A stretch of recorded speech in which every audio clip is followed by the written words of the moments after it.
नमस्कार सांग मैंने राति सारा वर्षा हो वर्षा छाड़बार प्रश्न उठाऊनी तो ये वर्षा पाग को आपण मानक स्वागत वेलकम करुँच मोर एक फ्रेश ब्लॉग वीडियो को।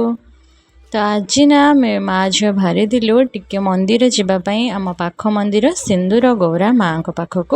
तो मो स्वामी सहित आम 3 जन बाहरी सारी मंदिर जीव बोली। तो ये मो फूल डला सज कर देना मो बाहरी पड़ी मंदिर जीवा बोली।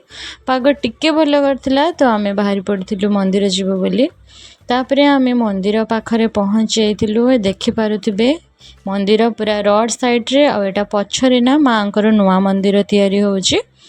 तो एटा केते सुंदर दिसुची आपण माने निश्चित कमेंट करिवे। जेहेतु रोड साइड ही होची मंदिर ए मंदिर बहुत पुराना। मु तो ये 2-3 वर्ष हैला मंदिर को देखुची जानूची किंतु आगरु तो म जानि नथिली। देखंतु एपटे साइड पहाड़ एपटे साइड माँ को मंदिर। जो माने रास्ता जानिथिबे निश्चित कमेंट करिवे। तो एटा बालेश्वर एरिया रे माँ को मंदिर देखिपे माँ मंदिर रे पूजा आम गलाकुना नना रेडी करुले। पूजा स्टार्ट हो नाला माँ को जो प्रथम पूजा सेटा भी स्टार्ट हो नाला। नना ये रेडी करुले आम पूर्वर ना कि लोक आसी जो मानकर गाड़ी पूजा थिला आ पर्सनल किसी पूजा थिला। तापरे माँ को ये बड़ से सज्जा कर देइतिले। माँ बहुत सुंदर दिसुतिले आखि लागी जिवो। तापरे आम पूजा पटल सारी देकी जल्दी जल्दी घर को पलि आसलु कहीं वर्षा बहुत जोर से होता। तापरे आम घर को पलि आसलु। घर आसिकी मु खाई देइथिली मुढ़ी आठी किसी दला दली थिला ता सहित मिक्सचर आम खाई देइथिलु। तापरे हस्बैंड ऑफिस पलि थे आम माने रोसई पाई मु लागी पड़ी दीपर रोसई पाई। तो आज दीपर रोसई ना पूरा साधा सीधा ही थिला जेहेतु आम मंदिर जाइलु। तो ये बैगण बिलाती आलू झोल कलरा आलू भजा आउ माने बोईतालुर भजा साग एटा आपण माने कौन कहती साग को आपण माने निश्चित कहबे। आमे तो कहू सुसुंडी साग कहीं सुनसुनिया साग मध्य कहती। तो आम बालेश्वर तो आम सुसुंडी साग कहूँ। आर डिमांड बहुत भल। तो आपको खाइले ना निद आसीचे बहुत भल लगे। एटा मोर फेवरेट साग। तो आम ये प्रथम माने बैगण आलू बिलाती झोल बने देइथिली। तापरे कलरा आलू भाजी देइथिली भल भाव लुण लंका हलदी देकी। आ बाकी रोसे बोउ ही कर देइथिले कारण वर्षा जेहेतु होतिला आ माने सी ही रोसे कर देइथिले। आ छुआ देह भी टिके भल नथिला तो ता पाखरे मु ही थिली। तो एठी रोसे बास सरी थिला। आउ देखिपे भजा भुजी सरला कलरा आलू भजा केते सुंदर दिशुची पूरा तेलिया तेलिया बहुत सुंदर लगता। मत कहीं जाने कलरा खायापे भल लगे किंतु आलू पड़े बहुत ही भल लगे। टिके वर्षा छाड़ी तापर देखु आकाश पूरा मेघ पूरा कलाहांडिया मेघ पुणी थे माड़ी आसला। आउ बहुत ही भल लगुला पागटा ना मत बहुत भल लगुला। देखु पूरा माने टाइम केते हेलानी दीपर किंतु सखा टाइम भाया एत जोर से वर्षा होता।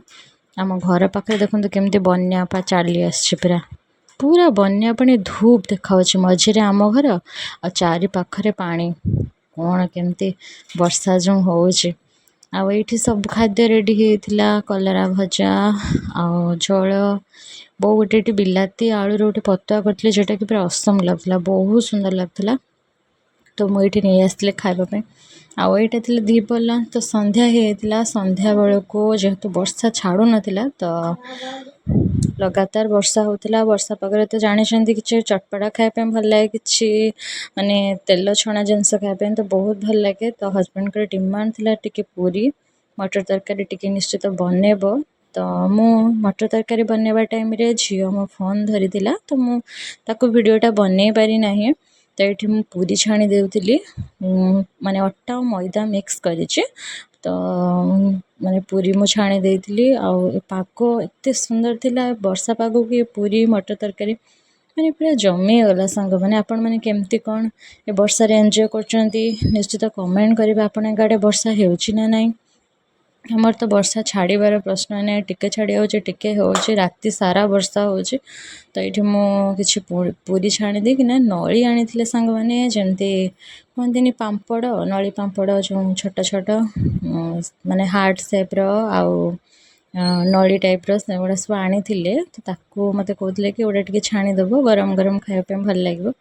तो ताकू मुझे छाणी देती किंतु मु तार वीडियो बनई पारि ना झील पाखे जो फोन थिला तो ये मोर सरी जाइथिला सब प्रिपेरेसन पूरी मटर तरकारी नड़ी आज तो नड़ी पापड़ आज आम वर्षा पागे यही सब खाई एंजॉय करें पाग पूरा मस्त है पागरे ना माने खाई शोवाई इच्छा हो कि कम करने इच्छा होनी कि वर्षा तो छाड़ूनी छोट छुआ थे केमती शोब आपण मैंने जानी वीडियो को शेष पर्यटन निश्चित देखिए बन्या पानी माड़ी आसलानी सांग मैंने धीरे धीरे रहुची जय जगन्नाथ हाँ सब्सक्राइब निश्चित करेंगे बाय बाय टाटा।